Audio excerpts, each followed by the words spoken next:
This song I would like to begin with today for our solstice service is a song called Red and Green. It's very, very old, and it talks about the colors of red and green and why they are chosen to celebrate the season. It's because they are the only colors in the countries and the parts of the world that experience winter. They are really the only colors that are beautiful. Everything else is brown and dead.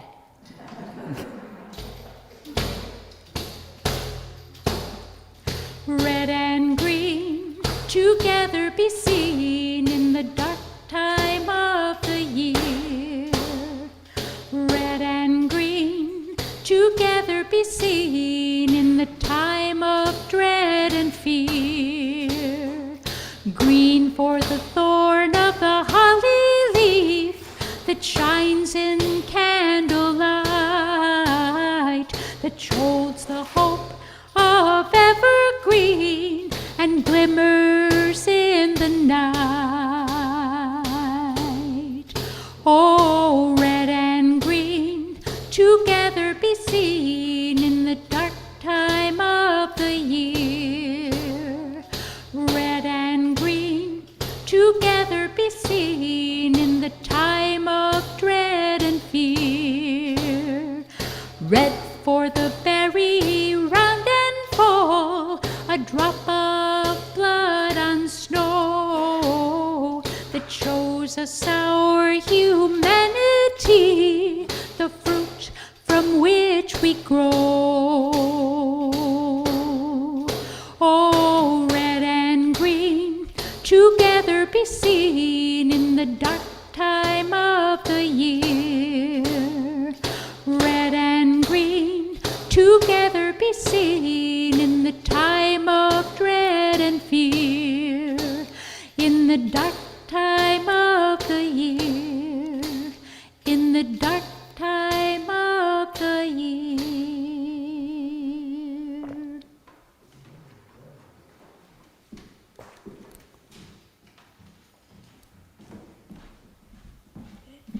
Good morning, dear friends, and welcome to our spiritual home, the Unitarian Universalist Church of Tarpon Springs. Our church is located here in the heart of the walkable Tarpon Springs Historic District and is known as the home of the Innes paintings. My name is BettyLou Cummins. I am serving as worship associate today. We are a church of many welcomes, and we offer a warm welcome to all of you who have joined us. If you are here in the building, we encourage you to meet our friends on Zoom in the forum room at the conclusion of today's service. This is a liberal community for all ages, promoting spiritual growth, social justice, and the arts. As such, ours is an active church, and everyone is invited to participate in any of our activities, whether you are a member or not. To learn more about events, our church calendar is on our website, uutarpon.org, or you can discuss activities with church members or our membership chair, who will contact you if we have your information. Although our children are not with us during the service at this time, we do have faith formation programming available with our gifted leader, Jami Cruz. Children are gathering for their time together with her and a member of the congregation and meeting just outside the social hall. If you'd like more information about our programming, please contact Reverend Kristina or see Jami after the service. For those present with us in the building, we have connection cards available in the pews near the hymnals. If you'll fill one out and put it in the offering plate or give it to one of our greeters, we will be able to keep in touch with you. We are delighted to have Reverend Kristina Spaude leading the service today. Music is generated by our music director, Bonnie Whitehurst, and she will be singing throughout the service, and you are welcome to sing along as well, keeping your masks on. Okay? May we begin our service with our chalice lighting, with words by Sharon Wiley. This solstice day or night, In honor of ancient traditions that celebrate this time of longest night, we observe that the flaming chalice holds the elements of the four directions: earth, air, fire, and water. The fire we light, and the chalice itself, the cup, the symbol of water. We light our chalice and reflect on the light we need to guide us through hard times. The light of our shared faith, the light of our loving community, the light of love, joy, and hope.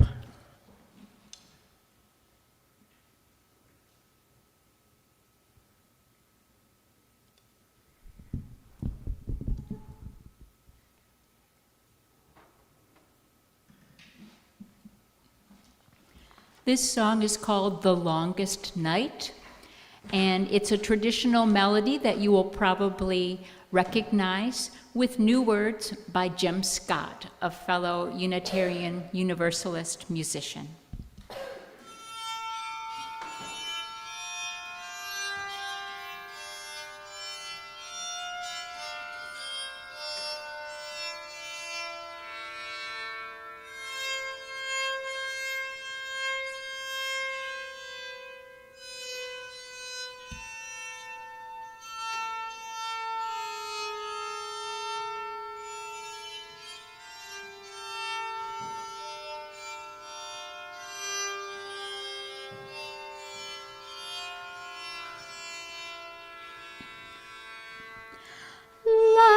Of our hearts, fires burning bright, we dream of the spring this winter's night.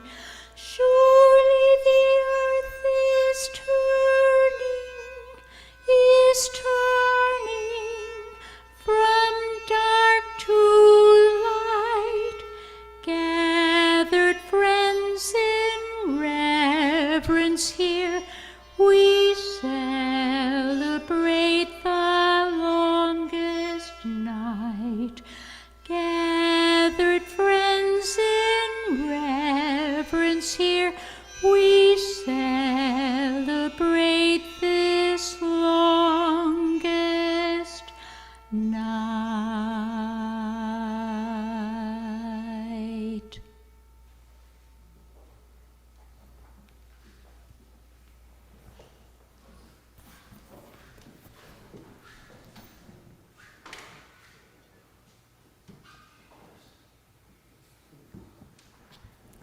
Our story today is the rebirth of the sun, as told by a star hawk in Circle Round.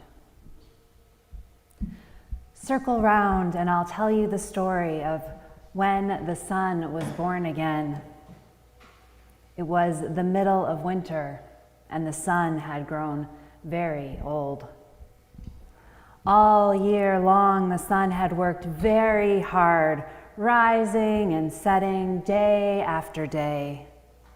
All year long, the sun had fed everybody on earth, shining and shining, giving energy to the trees and the flowers and the grasses so they could grow and feed the animals and the birds and the insects and the people. All year, the sun's gravity held tight to the spinning ball of the earth and the twirling ball of the moon and the 8 other whirling planets as they traveled round and around and around until the poor sun was dizzy watching it all. Now the poor, tired sun could barely make it up in the morning, and after a very short time, needed to sleep again. So the days grew shorter and the nights grew longer until the day was so short it was hardly worth getting up for. Night felt sorry for the sun. "Come into my arms and rest, child," she said. "After all, I am your mother. You were born out of my darkness billions of years ago, and you will return to me when all things end. Let me cradle you now and shelter you as I do every galaxy and star in the universe. And so night wrapped her great arms around the sun, and the night was very long indeed. Why does the dark go on so long? Asked children all over the earth. Won't the sun ever come back again? The sun is very tired, the old one said. But maybe if you children say thank you for all the things the sun does for us, the light may return in the morning. The children sang songs to the sun. They thought about all of the things the sun gave them. Thank you for growing the lettuces and the corn and the rice and the wheat, they said. Thank you for growing the trees of the forests and the seaweed in the oceans and the krill that feeds the whales. Thank you for stirring the air and making winds that bring the rain. Every time a child said thank you, the sun began to feel a little warmer, a little brighter. Wrapped safely in the arms of night, the sun grew younger and younger. At last, the children had to go to bed. Can't we stay up too? They asked. You can try, but you'll get too sleepy, the old one said. But you can each light a candle, because all fire is a spark of the sun's fire. Put your candle in a very safe place and let it keep vigil for you as you sleep and dream of sunrise. So the children lit their candles and put them in very safe places, and each flame was a little spark of the sun's fire. And the sun peeped out from between the arms of night and saw all the little fires and began to feel a little warmer and a little brighter and a little younger still. Early in the morning, the old ones woke the children. Together they climbed a high hill and faced to the east, the direction of the sunrise. They sang songs to the sun and ran round trying to keep warm. They waited and waited to see what dawn would bring. The sky began to turn from black to indigo to blue. Slowly the sky grew light. A golden glow crept over the horizon. Night opened her great arms, and in a burst of brightness, the sun appeared new and strong and shining. For in the long night, the sun had rested well and grown young from the songs and the thanks of the children, young as a brand new baby, born out of night once more. Everybody cheered, and the children jumped up and down. The sun has returned! The sun is reborn! The people cried. And they danced and sang to celebrate the birth of a new day, and then went home to breakfast.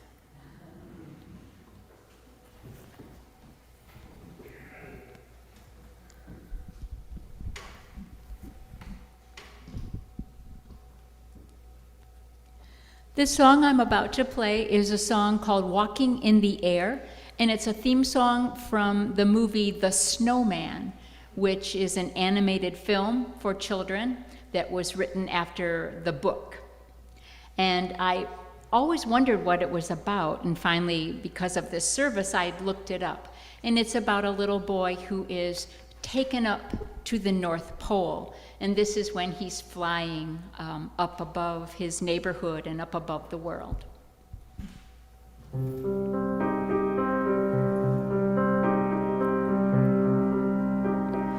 We're walking in the air, we're floating in a moonlit sky. The people far below are sleeping as we fly. I'm holding very tight, I'm riding in the midnight blue. I'm finding I can fly so high above with you.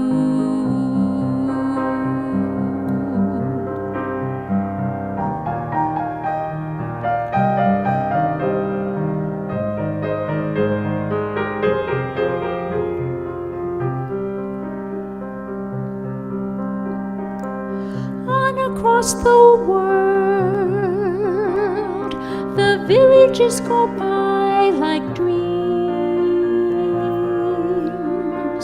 The rivers and the hills, the forests and the streams.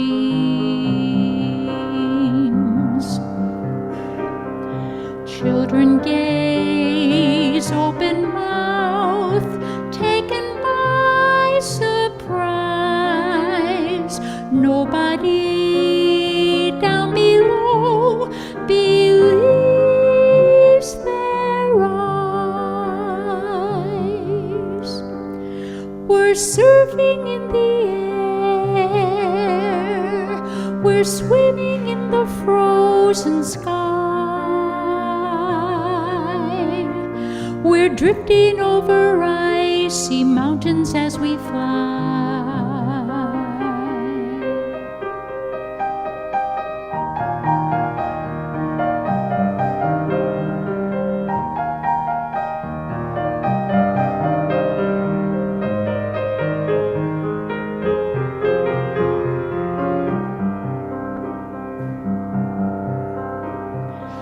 Suddenly swooping low on an ocean deep, rousing up a mighty monster from his sleep. We're walking in the air, we're dancing in the midnight sky.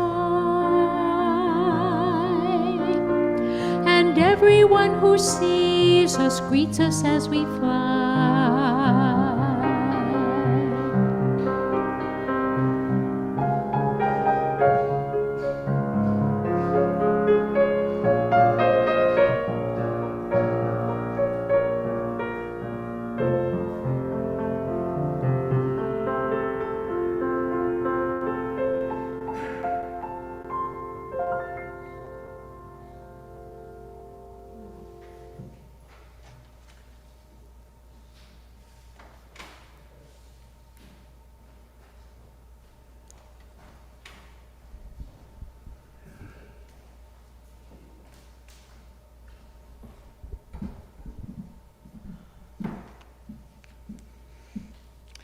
We got a picture this morning from Vassalboro, Maine, where they've just had a huge dumping of snow. And the only colors were the red sled and the green pine trees and the red cheeks of our granddaughter. So it feels like a true recognition of the songs we've had today. So I want to give you a final update on our 2022 Stewardship campaign. The campaign is finally over. We've received pledges from all but 3 households, and those will be in soon. We have received committed pledges of $69,000 to sustain our church operations in 2022.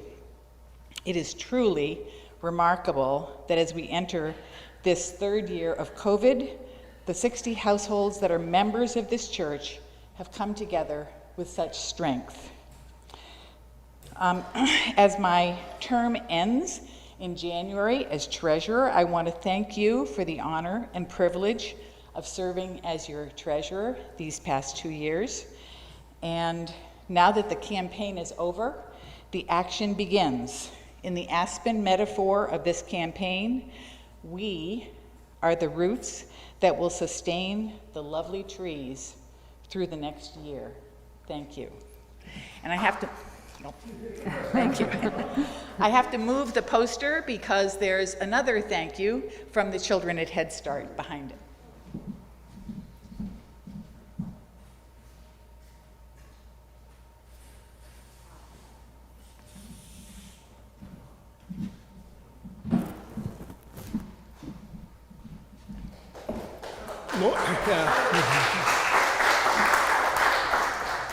Most of you know that we have each year in the last few years we've been giving toys to the children in a child care center near here, which serves really the poorer children of the community.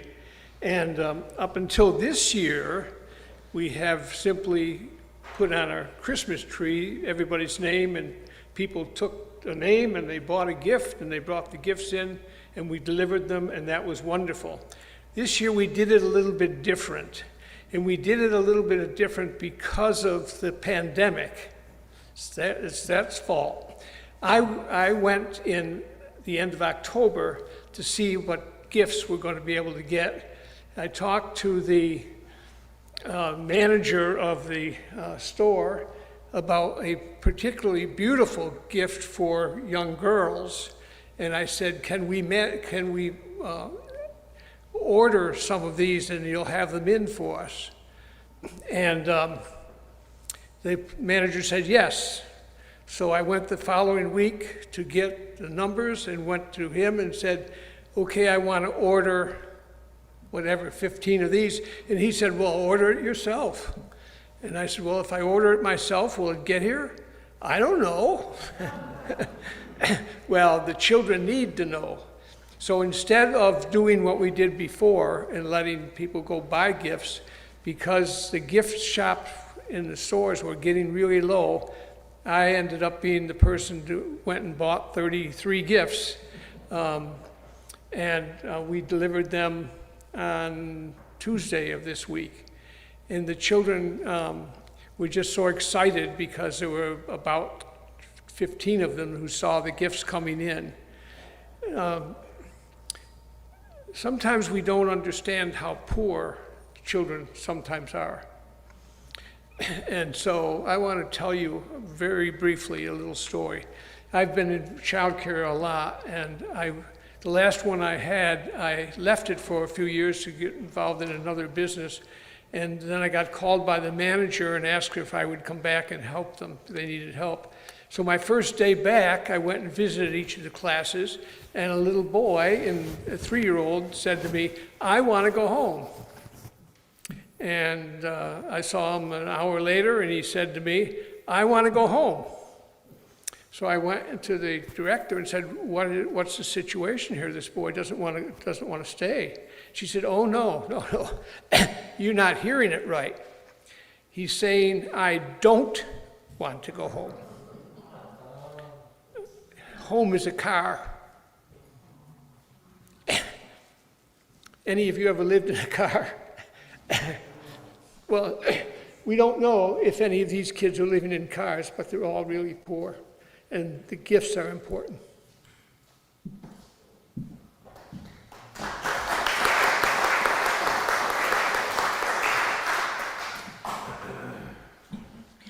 And now is the time in our service where we take our offering for the work and welfare of this church.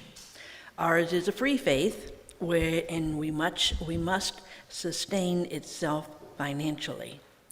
Please go to our website, uutarpon.org, and click the donate button, or you may mail your offering to the church at 57 Reed Street, Tarpon Springs, Florida, 34689. The offering will now be given and received. This is yet another solstice carol. A fire is burning, The long night draws near. All who need comfort are welcome by here. We'll dance 'neath the stars and toast the past year, for the spirit of solstice is still living here. We'll count all our blessings while the mother lays down, with snow as her blanket covering the ground. Thanks to the mother for the life that she brings. She'll waken to warm us again in the spring.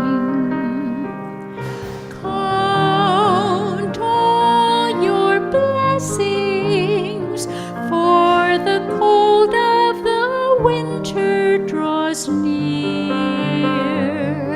Oh, we must share our harvest, for the spirit of solstice is here.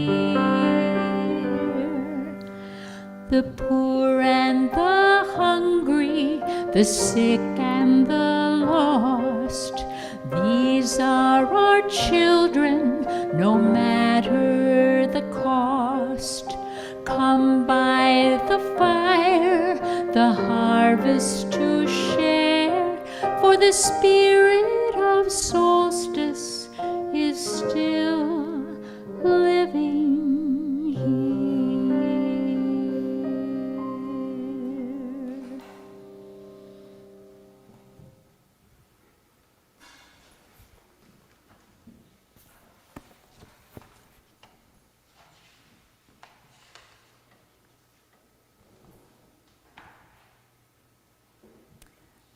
Our reading this morning comes from Jan Richardson.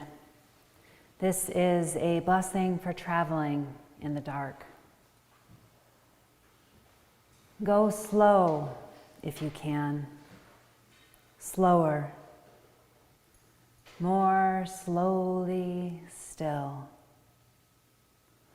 Friendly, dark, or fearsome, this is no place to break your neck by rushing, by running, by crashing into what you cannot see. Then again, it is true, different tasks and different darks. And if you have arrived here unawares, if you have come in peril or in pain, this might be no place you should dawdle.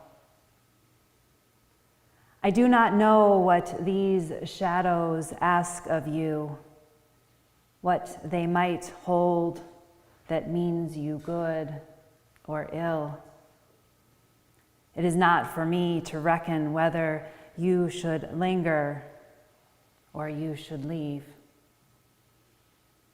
But this is what I can ask for you, that in the darkness there be a blessing, that in the shadows there be a welcome, that in the night you be encompassed by the love that knows your name.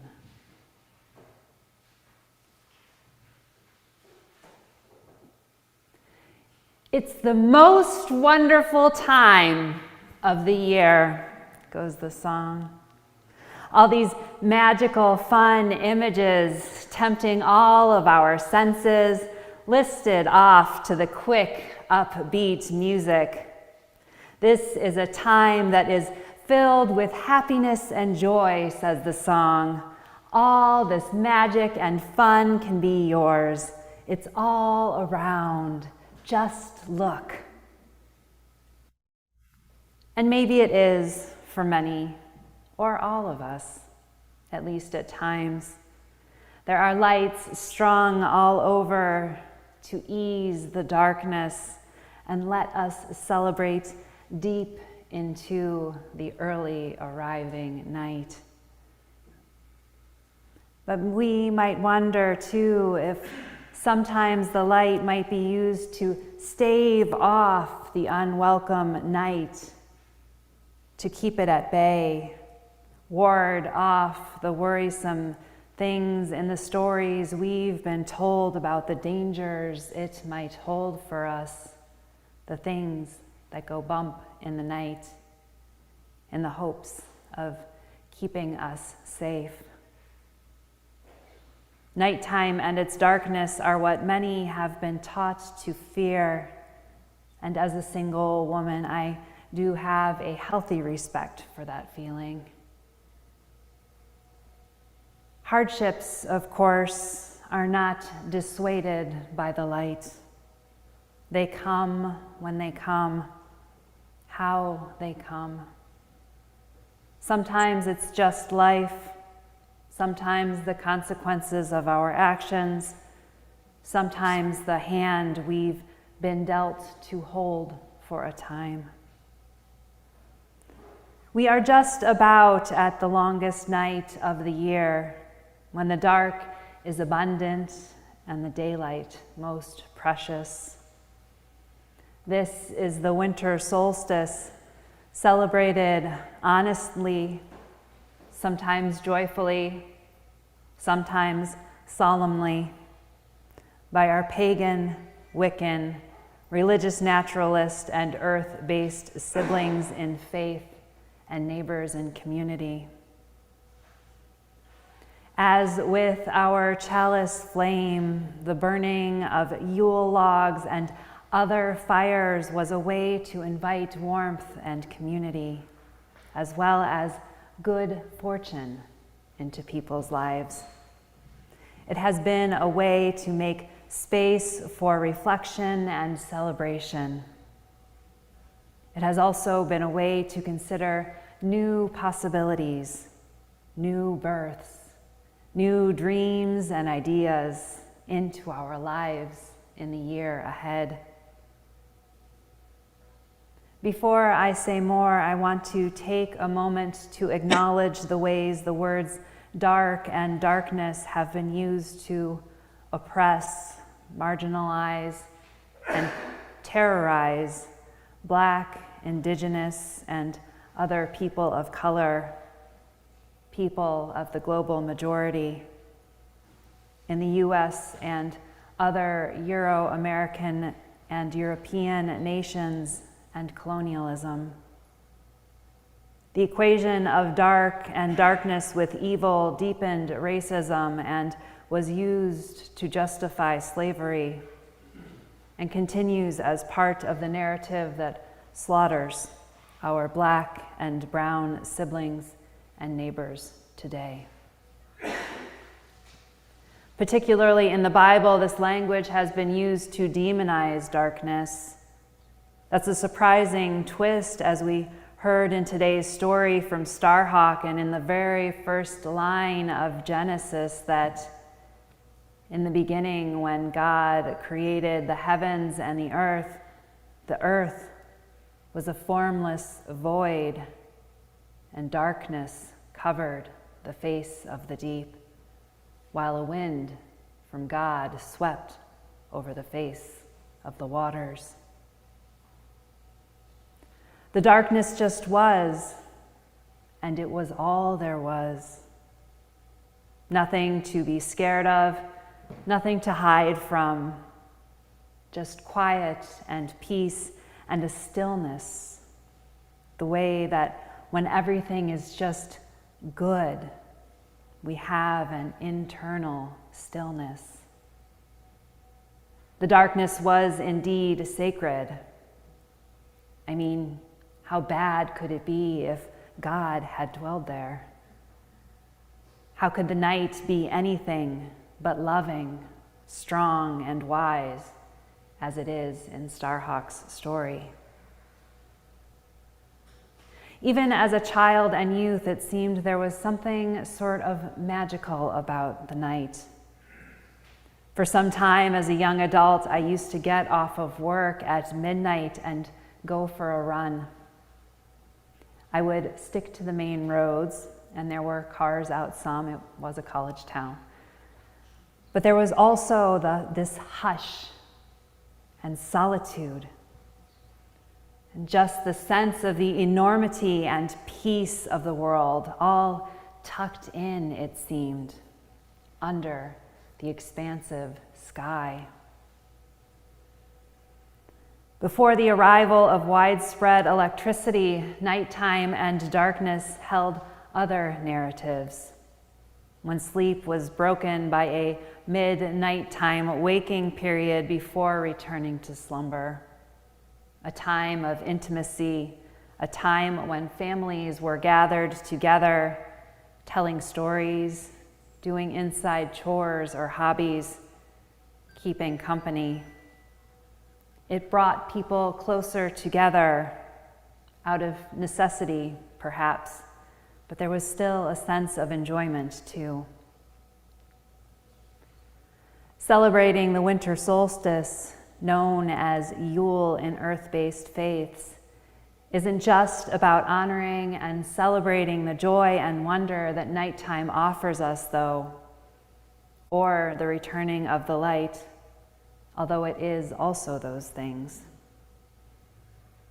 It is also about noticing how the wheel of the year turns, rounding again and again from solstice to solstice, light to dark, with those brief, perfect moments of balance, the equinoxes that happen just twice a year, in case you too need a reminder that nothing in life sustains perfection for more than a fleeting moment, but that it is glorious and full of wonderment all the same. The turning of the wheel has resonated with me since I first heard the term, not turning like a hamster in a wheel, but turning like a labyrinth or a spiral staircase, which leads with its turns ever deeper into a center. As I have learned to tend my spiritual and religious lives, I have learned great appreciation for this revisiting of ideas and themes, each year giving me new insights through the lens of ancient wisdom. The wheel turns slowly, only a small fraction each day, and yet we witness how much of a change it makes over time. This time of year is not the most wonderful time for many of us. This is the third year out of 4 that I will be away from my nuclear family for the holidays. I lost a grandfather and a grandmother in December some years ago now, and an uncle too, to a gruesome cancer. 7 years ago, I was grappling with what my abnormal test results might mean, likely cancer, and how that might impact my life. 6 years ago, I left my ex-husband and moved again the following year. I worked in hospital chaplaincy before moving into parish ministry, almost 2 years in a level 1 trauma center. So I've seen most everything I haven't experienced. Pregnancy loss, children, spouses, parents, and other loved ones dying. Significant illness that was likely unrecoverable. So many falls that led to permanent and semi-permanent injuries, and so on. And I have been living with depression for at least half my life. I live with complex PTSD as well.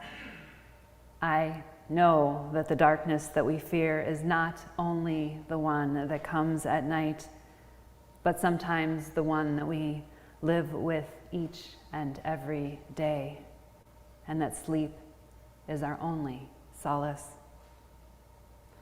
The way the window of perception can close on us, We get lost in our own minds as we try to navigate the overwhelming sense of hopelessness and unending, soul-crushing sadness of being alive.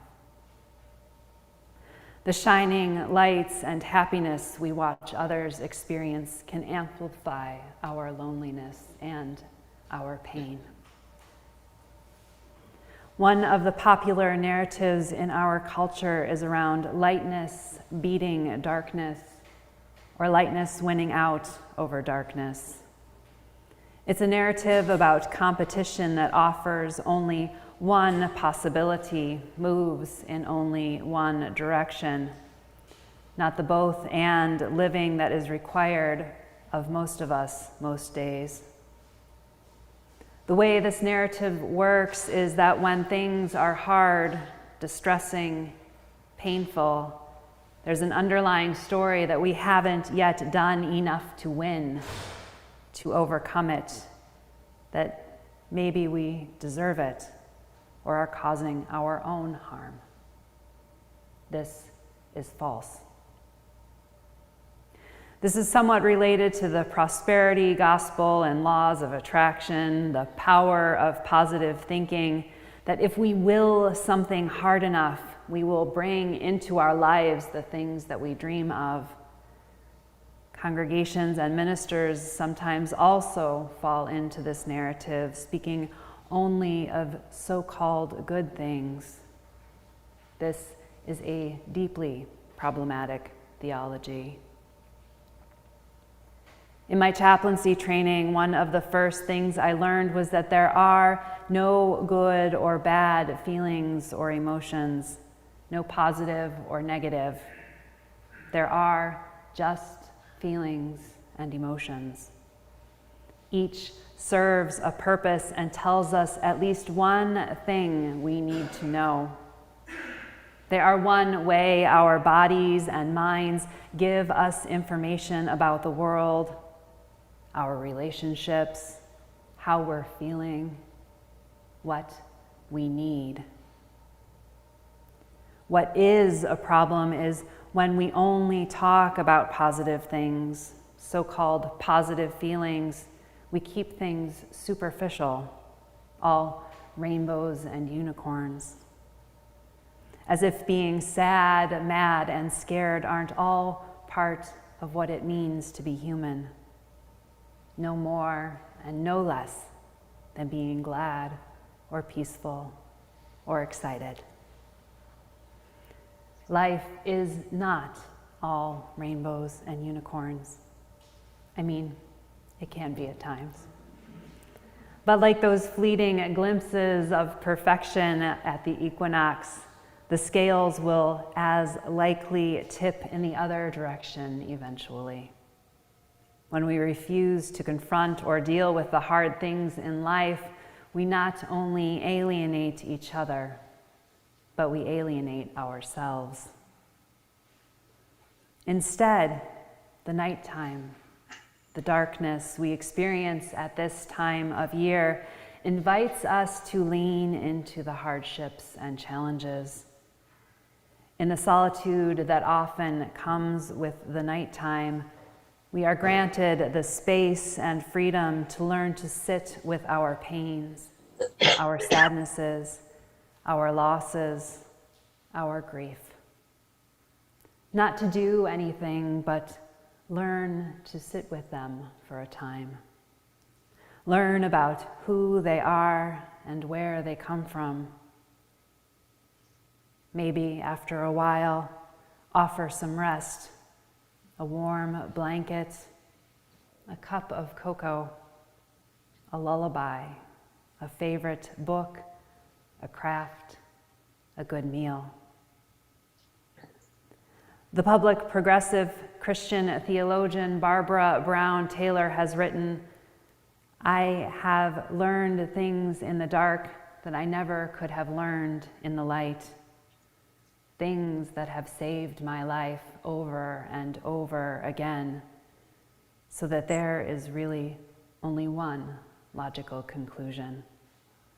I need darkness as much as I need light. It is uncomfortable sometimes. Sometimes it is too much. It is okay to take breaks. We are not meant to take it all in at once. Like the spiral staircase, we may find ourselves moving through different layers or levels of things over time, making peace now and again, finding stillness at ease, for a while anyway. Darkness doesn't always mean death, as the winter solstice demonstrates. After all, the soil and the womb are dark too, and they are two places where new life takes root and begins to grow. The darkness may be friendly or fearsome, as Jan Richardson says. We cannot know the tasks it sets before us, nor whether it is best to stay or keep moving. I can make no promises about what you might encounter, but I will say that we can only witness the beauty of and awe of the stars when the world is enveloped in night. What the winter solstice can teach us, if we let it, is to have patience, to be open to the possibility of joy, that eventually the darkness will fade into light, that permanent solutions to temporary problems will only cause more pain and suffering, that feelings and emotions are meant to be felt, not hidden, that the more we practice anything, the more we learn about it, whether we get better or not, that the wheel will keep turning, and the more we learn to turn with it, the more we will turn into the sacred rhythms that guide all life. And in that turning, may you find yourself held by the love that knows your name and will not ever let you go.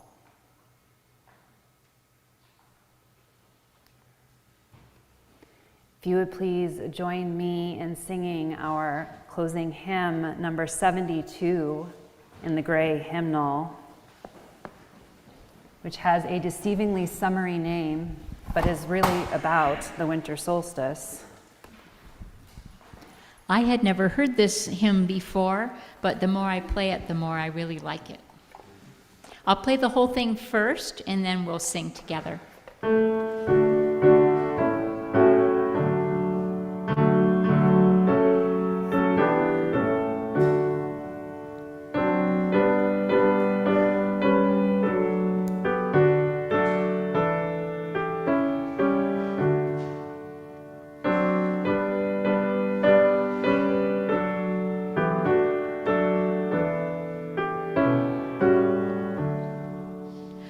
Has summer come now dawning amidst the winter snows?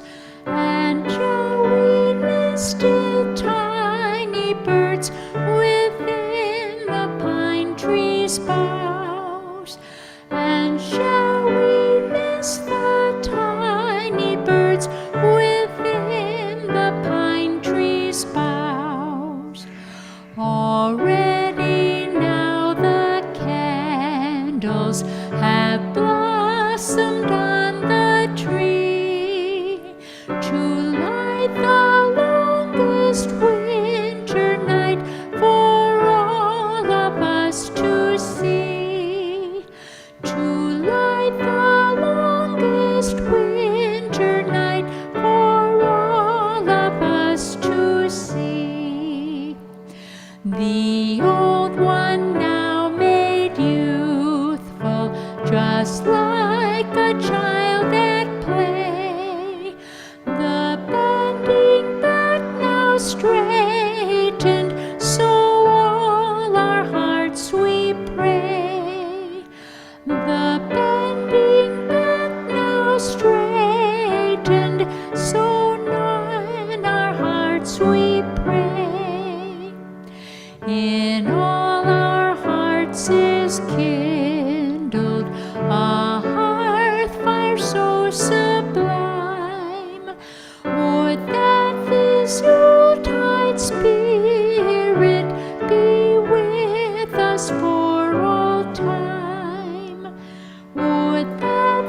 this Yuletide spirit be with us for all time.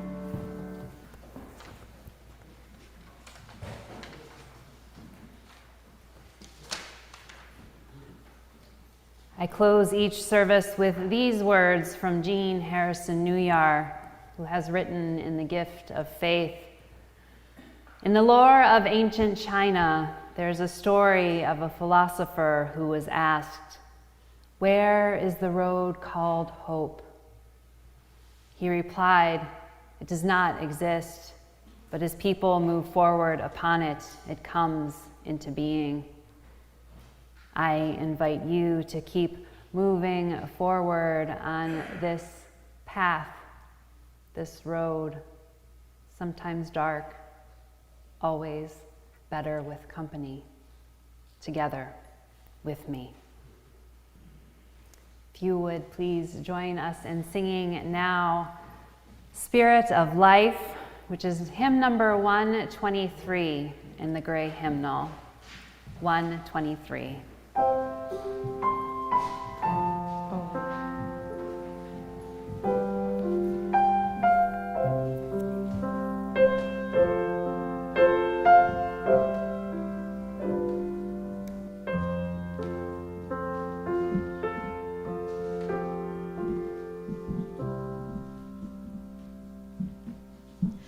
Spirit of life, come unto me.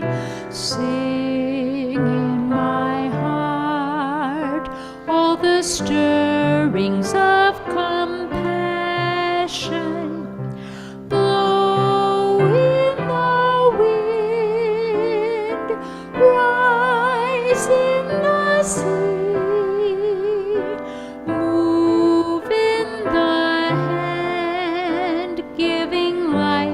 The shape of justice, roots hold me close, wings set me free. Spirit of life, come to me, come to me.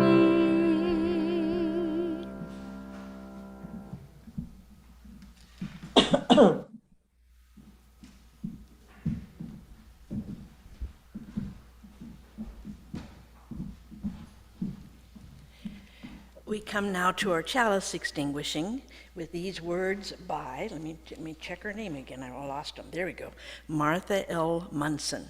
Okay. May it light your path as you leave this place. May it guide your way until we are together again.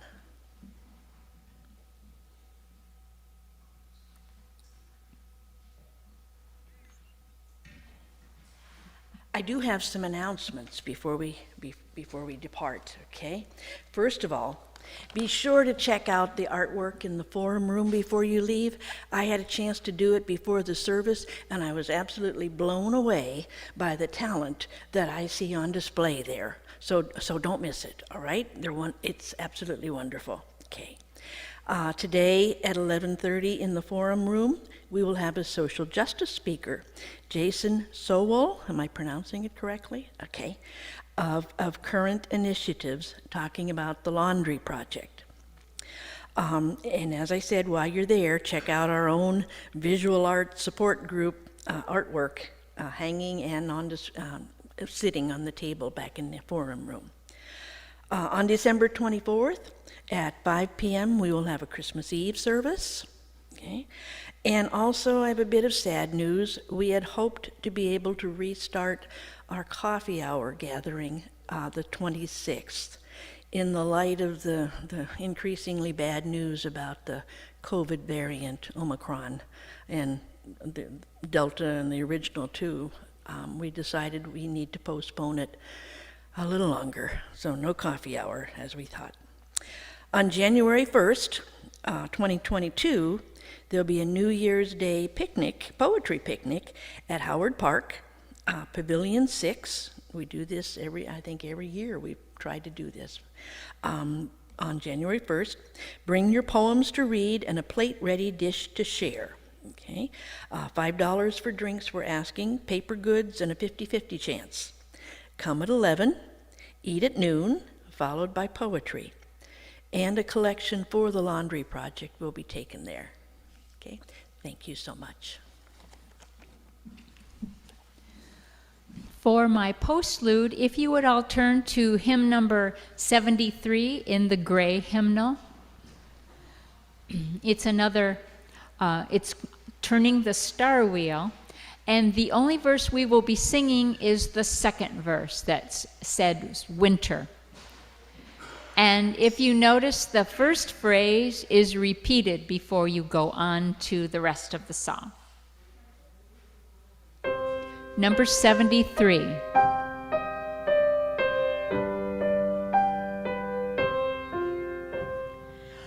Autumn cold has turned the star wheel, winter is upon us. Autumn cold has turned the star wheel, winter is upon us. Gray the windy storms, cold upon our cheeks, the wet rain glistens, glistens. Autumn cold has turned the star wheel, winter is upon us. Leaping is the fire, golden in the grass, the cider grows like amber. Autumn cold has turned the star wheel, winter is upon